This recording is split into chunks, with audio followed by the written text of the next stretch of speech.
በጣም ጤና ይስጥልን። እንግሊሽ ኩዊዝ ነን። ዛሬ ይዘንላችሁ የመጣንላችሁ ትምህርት we have here vocabulary sets in everyday life ይላል። በዕለት ተዕለት ህይወት ውስጥ ያሉ የቃላት ስብስቦች ማለት ነው። This lesson introduces essential words for common objects and places around you ይላል። እስቲ አካባቢያችሁ ላይ ያሉ ቁሶችን በእንግሊዝኛ ገለጿቸው። ወደ ትምህርታችን ከመግባታችን በፊት ይህ ትምህርት የተዘጋጀው በጣም ዝቅተኛ ጀማሪዎች ለሚባሉ የእንግሊዝኛ ተማሪዎች ነው። So stay tuned፣ አብራችሁ ቆዩ። So until we start እስቲ እስከመጀመር ድረስ አካባቢያችሁ ያለውን ቁስ በእንግሊዝኛ ገለጹት እስቲ። So we have shop or store, ሱቅ ማለት ነው. A place to buy things. I need to go to a shop to buy milk, you say. ወተት መግዛት ማለት ነው። ወደ ሱቅ መሄድ አለብኝ ማለት road, streets መንገድ ማለት ነው። house ቤት ማለት ነው። ምሳሌ my house is on the street. እዚህ ሰፈር ነው ለማለት ነው ቤቴ። ውጭ ሀገር በስትሪት ስም ነው ያለው። ኦልሬዲ ይሄኛው ስትሪት እየተባለ ቁጥር አለው እያንዳንዱ መንገድ። car a vehicle ማለት ነው ተሽከርካሪ። he drives a blue car ሰማያዊ መኪና ይነዳል። tree ዛፍ ነው እንደምታውቁት። there is a big tree in the garden አትክልቱ ወይም መናፈሻ ውስጥ ትልቅ ዛፍ አለ ይላል። so this way you can practice እነዚህን ቃላቶች እንደተለመደው ፕራክቲስ አድርጉ። ለዝቅተኛ ጀማሪዎች መሆኑን እንዳትረሱ። ይሄ ትምህርት በዛ ቃላት ላይ ነው የሚያተኩር። so shop or store እስቲ በሉት shop or store a place to buy things በእንግሊዝኛ ስታብራሩት a place to buy things ይባላል። በአማርኛ ሱቅ ማለት ነው። ኤግዛምፕል እዚህ ጋር ምሳሌ ተሰጥቷል። I need to go to the shop to buy milk ወተት ለመግዛት ወደ ሱቅ መሄድ አለብኝ። road or streets መንገድ ማለት ነው። cars drive on the road መኪኖች መንገድ ላይ ነው የሚሽከረከሩት የሚነዱት። house ቤት ማለት ነው። a building where people live. my house is on this street you say ቤቴ እዚህ መስመር ላይ ነው እዚህ ሰፈር ነው እንደማለት ነው። car መኪና a vehicle with 4 wheels ለማለት ነው። አራት እግር ያለው ተሽከርካሪ እንደማለት ነው። he drives a blue car you say እሱ ሰማያዊ መኪና ይነዳል። ወደሚቀጥለው የቃላት ስብስብ ስንመጣ ቤት ውስጥ ያሉ at home ያሉ ቃላቶች ወይም ቁሶችን የምንገልጽበት ቃላቶች room ክፍል ማለት ነው። space in a house ምሳሌ my bedroom is a small room መኝታ ቤቴ ትንሽ ነው። chair ወንበር ማለት ነው። a seat for one person ማለት ነው። please have a seat on that chair please have a seat on that chair እስቲ ቁጭ በል እዛ ላይ። table ጠረጴዛ ማለት ነው። furniture with a flat top the food is on the table ምግቡ ጠረጴዛ ላይ ነው ማለት ነው። door በር ማለት ነው። you open and close it to enter a room please close the door I say close the door እባክዎ በሩን ይዝጉ ማለት ነው። window መስኮት ማለት ነው። an opening in a wall to let in light I like to look out of the window በመስኮት ወደ ውጪ ማየት እፈልጋለሁ ይላል።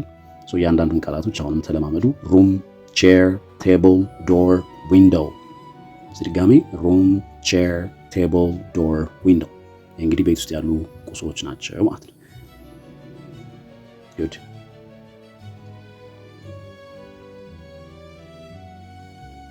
ወደሚቀጥለው የቃላት ስብስብ ስንመጣ people or things man ወንድ ሰው ማለት ነው። woman ሴት book መጽሐፍ phone ስልክ key ቁልፍ ማለት ነው። ለነዚህ ደግሞ ሲያብራራ man an adult male person ትልቅ አቅመ አዳም የደረሰ ወንድ። the man is reading a newspaper ይላል። ሰውየው ጋዜጣ እያነበበ ነው የሚል ምሳሌ ተሰጥቷል። ለምትረዱት woman ሴት an adult female person ለአቅመ ሔዋን የደረሰች ሴት ማለት ነው። the woman is drinking coffee ሴትየዋ ቡና እየጠጣች ነው። book መጽሐፍ ነው። you read it የምታነቡት ነገር። I'm reading a good book ጥሩ መጽሐፍ እያነበብኩ ነው ይላል። ምሳሌው phone ስልክ ነው። you use it to call people ሰዎችን ጋር ለመደወል የምትጠቀሙት ነገር ነው።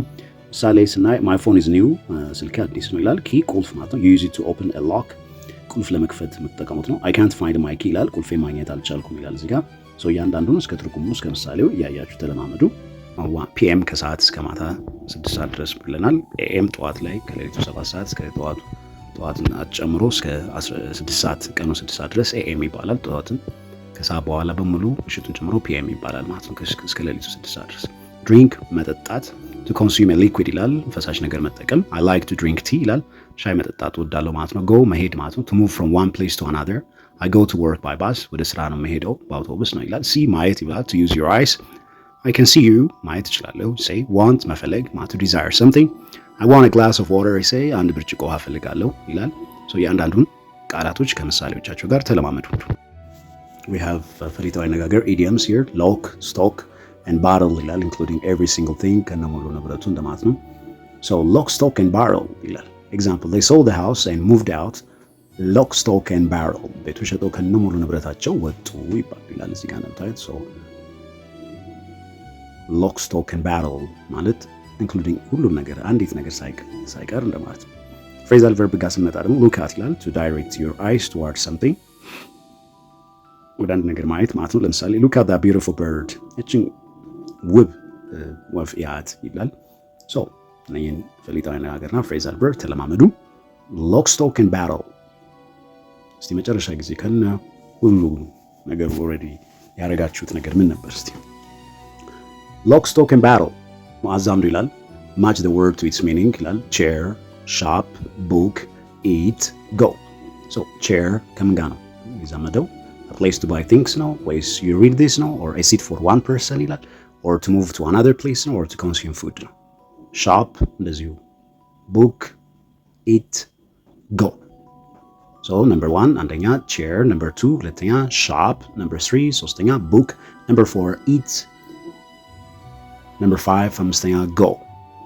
ምርጫዎቹ እዚህ ጋር ያሉት A a place to buy things ነው፣ B you read this ነው፣ C a seat for one person ነው፣ D to move to another place ነው፣ E to consume food ነው።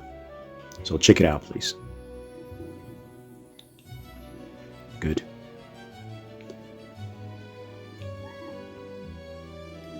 chair ለሚለው እዚህ ጋር you sit for one person C ነው የሚሆነው ከዚህ ጋር ማዛመድ የምትችሉት። shop ለሚለው we have here a place to buy things A ነው። book ለሚለው you read this ይሄን የምታነቡት ነገር ነው። eat ለሚለው to consume food ማለት ነው። go ለሚለው